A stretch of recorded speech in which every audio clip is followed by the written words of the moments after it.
Hi students, I am Sarla Ketty, Assistant Professor, AMC Group of Education Institution, Manshiri. Today we are going to discuss about cash budget. Cash budget is a functional budget through which anyone can estimate the inflow of cash and outflow of cash during a particular period. Okay, let us go through the slides. Here a problem which is related to cash budget is given. From this we can prepare a cash budget for the period of October to December 2011. The informations available are credit sales during the period of August, September, October, November and December. And it is given credit purchases, that is 70,000 for August, 85,000 for September, 90,000 for October, 1 lakh for November and 95,000 for December. And wages is given, that is 25,000, 30,000, 40,000, 42,000, 38,000. Also given selling expenses, that is 8,500, 9,000, 10,000, 11,500 and 10,000. And overheads are 12,000, 12,500, 13,000, 14,000 and 11,000. In this slide, you can see additional information related to that particular period. That is, expected opening cash balance during the period of 1st October 2011 was rupees 15,000. Period of credit allowed to debtors, that is 2 months. Period of credit allowed by creditors 1 month. Lag in payment of wages, selling expense and overheads 1 month. Cash sales are expected to be 20,000 per month. Plant and machinery worth rupees 75,000 is to be installed in the month of November. This information used to find the period which is allowed by the creditors to give the credit purchases amount, that is credit period allowed, and the period which is provided to the debtors, that is the period to the debtors, and it is supposed to find the lag period and payment during which period is given can be computed by using this additional information. Here the solution for the cash budget. First of all, we can start a cash budget with the items or particulars and on which period we have to compute and give an amount column for that particular period. Here we compute the cash budget for the period of October, November, December, that is the last quarter of the year.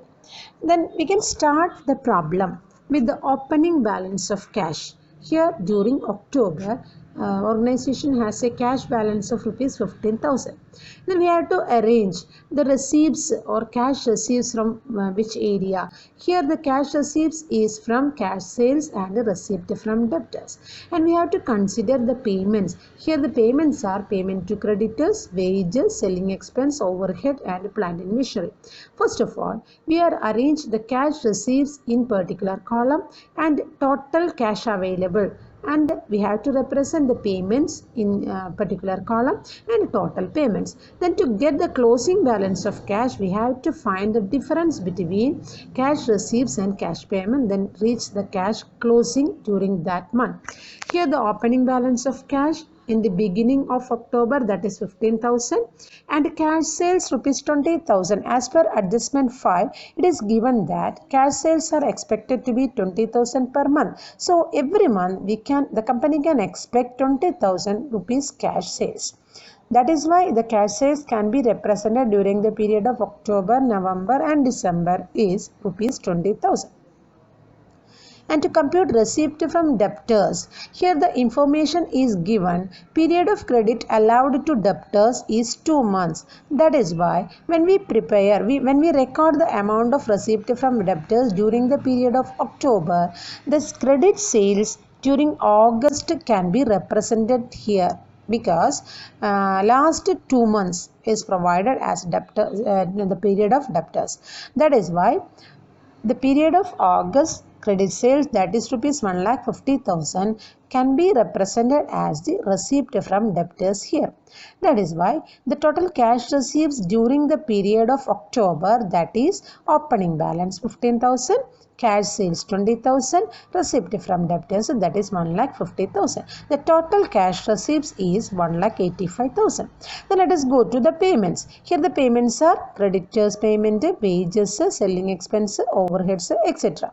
And the period which is allowed by the creditors is 1 month. That is why we have to pay the credit purchase price to the creditors during the month of October, which belongs to September. That is why the credit purchase for September is rupees 80,000 can be expected as the payment to creditors rupees 85,000 here.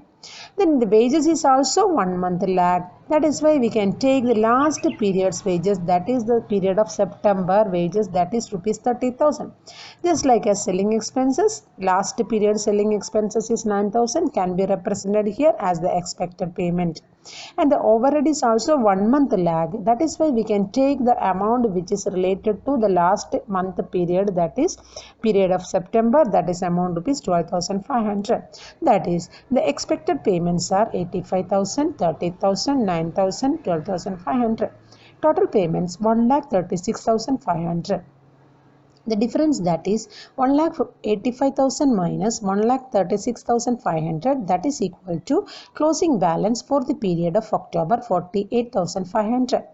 And the closing balance of October can be taken as the opening balance of November. So opening balance of November is 48,500 and cash sales every month is same, that is 520,000, and receipt from debtors 1,75,000 during the month of September because there is 2 months lag. So total receipt is 2,43,500 and the payments also 1 month lag.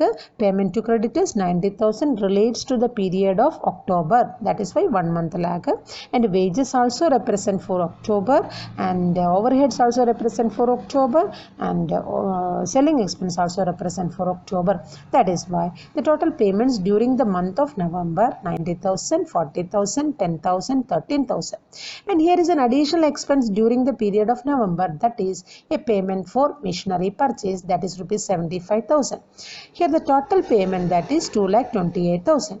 That is why the difference is 2,43,500 minus 2,28,000. That is the closing balance during November, that is 15,500. It is taken as the opening balance of December. That is why the opening balance of December, that is 15,500, and cash sales are same 20,000, and receipt from debtors, that is 2 lakh, that is the period of October's credit sales.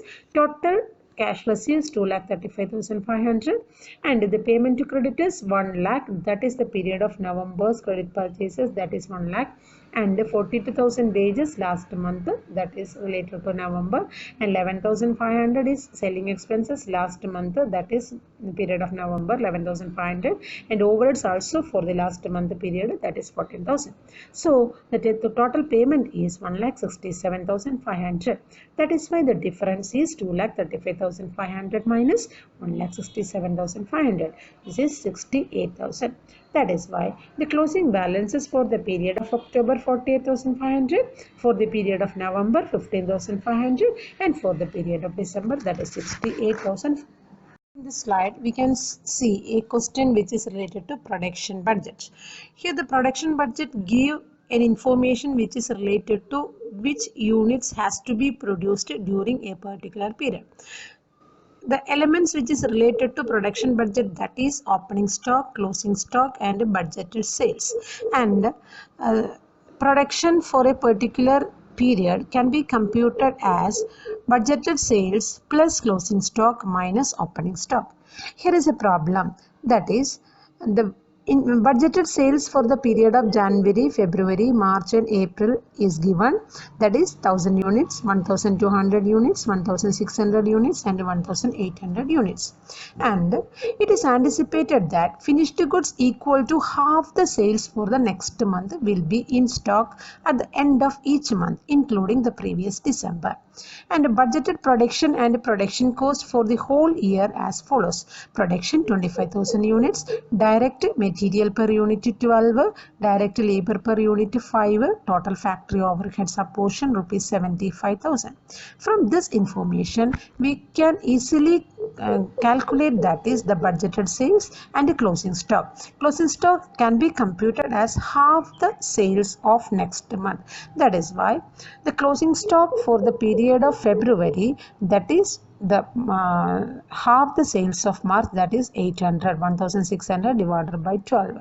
Just like the closing stock of March, that is the half of the sales of April, that is 1800 divided by 2, that is equal to 900. And the closing stock of every month is the opening stock of next month.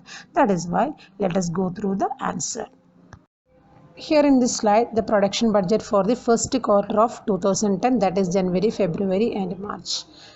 Budgeted sales for the period of January, that is 1000, and the closing stock is 600, that is half of the next month budgeted sales. Here the sales of February, that is 1200, that is why half is equal to 600. So closing stock is 600 and 500 is the opening stock, that is the period of December sale. We can get, that is from here in January, that is rupees 1000 is the budgeted sales, and previous month's closing stock is half next month sales, that is why 500 is the opening stock for the period of January. Then we can get the production, that is 1000 plus 600, 1600 minus 500, that is equal to 1100. Like that we can compute the production budget for the period of February, that is budgeted sales 1200, closing stock is 800, that is half of March sales, that is 1600 by 2, 800, and the previous period's closing stock, that January's closing stock is the opening stock of February, that is 600. Then 1200 plus 800 minus 600, that is equal to 1400. Then just like we can compute the production budget for March, that is budgeted sales 1600 and closing stock 900, that is half the sales of April, 1800 divided by 2, that is equal to 900, and opening stock, that is 800, that is the closing stock of February. Here we can get, that is 1600 plus 900 minus 800, that is equal to 1700. So total production for this quarter, that is 4200, as 1100 plus 1400 plus 1700. Okay. Here, the production cost budget can be computed. The total unit for the quarter of January, February, March is 4200, and cost of material per unit 12. That is why cost for 4200 units of material, that is 4200 into 12 is equal to 50,400.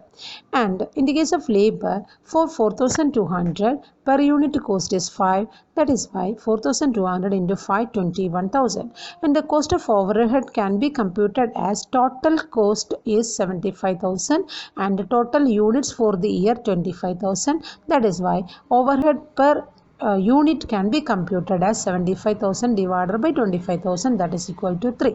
That is why the total overhead cost is equal to 4200 into 3, that is 12,600. The total production cost is equal to 50,400 plus 21,000 plus 12,600, that is equal to 84,000. Here we can see ZBB, that is zero-based budgeting. It was introduced at Texas Instrument Corporation, USA during 1969 by Peter A. Through this technique, introduced in the budgeting of the state of Georgia in 1970. A zero-based budget is a budget which starts from zero base instead of the figures of the previous budget as in the traditional budgeting. Starting point is 0 without there is any previous information or previous data. From nil we start. That is called as zero-based budgeting.